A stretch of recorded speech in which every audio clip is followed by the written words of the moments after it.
হাতে পানির কলস আর এক গাদা কাপড় নিয়ে চলে আসছে ঝিরিতে। কাপড়গুলো ধুয়ে নিতে হবে আর খাবারের পানিও নিতে হবে। কয়েকদিন ধরে টানা বৃষ্টি ছিল আর বৃষ্টির পানি খাবার পানি হিসেবে খাইছিলাম। এখন বৃষ্টি নাই, আজকে একটু রোদ উঠছে আর এইদিকে আমি হচ্ছে খাবারের পানি নিতে আসছি। আর এত সুন্দর রোদ দেখে মন চাইলো যে অনেকগুলো কাপড় জমে আছে, এগুলো ধুয়ে ফেলি। এদিকে লাউ খেতে এসে দেখি কতগুলা যে লাউয়ের কড়া নষ্ট হয়ে গেছে। বৃষ্টি একটু বেশি হইলে সবজির দাম বেড়ে যায়, আর দাম বেড়ে যাওয়ার কারণ হইলো এটাই যে বৃষ্টির কারণে সবজির একদমই নষ্ট হয়ে যায়। কত যে লাউয়ের কড়া নষ্ট হয়ে গেছে, ওইগুলো যদি বড় হতো তাহলে সবজির দাম কি আর বাড়তো বলেন? এতগুলা লাউয়ের কড়া যদি নষ্ট না হইতো, অনেকগুলা লাউ হইতো, তখন একটু দাম কম হইতো আর বাজারে বিক্রি করার জন্য অনেকগুলো হতো। এখন নষ্ট হয়ে গেছে, কয়েকটা ভালো আছে, এখন ভালো এগুলার একটু দাম বেড়ে যাবে। আমি দেখে দেখে যে কড়াগুলো নষ্ট হয়েছে ওগুলা কেটে কেটে ফেলে দিচ্ছি। অনেকে তো এই কচি লাউগুলাও খায়, এগুলাকে একদম চিকন করে আলুর মতো কুচি করে ভাজি করে খাওয়া যায়। আমি অনেকগুলো লাউয়ের পাতাও নিয়ে নিচ্ছি। আমি অনেকের কাছে শুনেছি একদিনে গাছ আর গাছের ফল নাকি খাওয়া যায় না, কিন্তু আমরা খেয়ে ফেলি। জানি না কি এমন হবে গাছ আর গাছের ফল একদিন একসাথে খাইলে।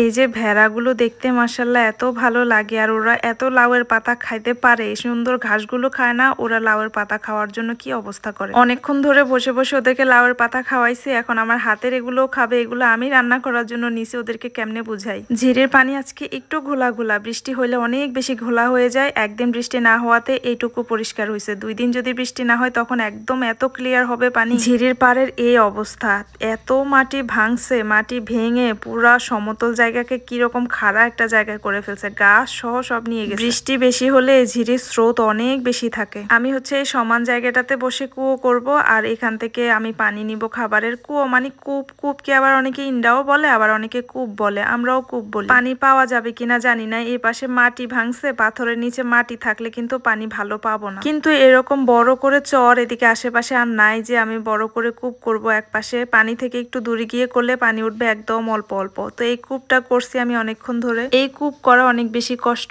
আমি তেমন একটা করি না, আমার অত বেশি কূপের পানি প্রয়োজন হয় না। আমি শুধু খাবারের জন্য সারাদিনে 1 কলস আনলেই হয়। দেখলেন তো আমার এই কূপ থেকে পানি ভালো উঠবে না, বাইরের পানি বেশি চলে আসতেছে। আমি কূপ করাতে তত এক্সপার্ট না, একটু দূরে গিয়ে করে দেখি এটা থেকে পানি হয় কিনা। শেষমেশ আমি আর ওইখানে কূপ করতে পারলাম না, পরে আরেকজনকে দিয়ে একটা সুন্দর করে কূপ করা নিছি। এটা থেকেও পানি খুবই অল্প উঠতেছে। তো এখান থেকে আমি একদম অল্প অল্প করে আস্তে আস্তে কলসটা ভরাবো। আমি এই কূপের নাম দিয়েছি প্রাকৃতিক ফিল্টার। যেমন দেখেন এই যে এখানে পাথর খুঁড়ে, পাথর থেকে চুপসে চুপসে একদম ক্লিয়ার পানি উঠতেছে। ঝিরির আশেপাশে যারাই বসবাস করে তারা সবাই এই পানিটা খেতে বেশি পছন্দ করে। ঝিরির এই চলন্ত পানি এত সুন্দর লাগে, এত ভালো লাগে, আর এখানে কাপড় ধুতেও এত শান্তি লাগে। আগে আমি একদমই পারতাম না বাইরে ভাবে কাপড় ধোয়া, বাইরে থেকে ভাবে পানি আনা বা বাইরে গিয়ে কিছু করা। এখন আমি মোটামুটি অনেকটাই পারি। আমাদের ঘরে খুব সুন্দর করে সবকিছু করার পানির ব্যবস্থা খুব ভালোই আছে আলহামদুলিল্লাহ। কাপড় চোপড় সব ধোয়া শেষে লাউয়ের শাকগুলো আবার ভালো করে ধুয়ে নেবে। এতক্ষণ এগুলো রোদের মধ্যে ছিল,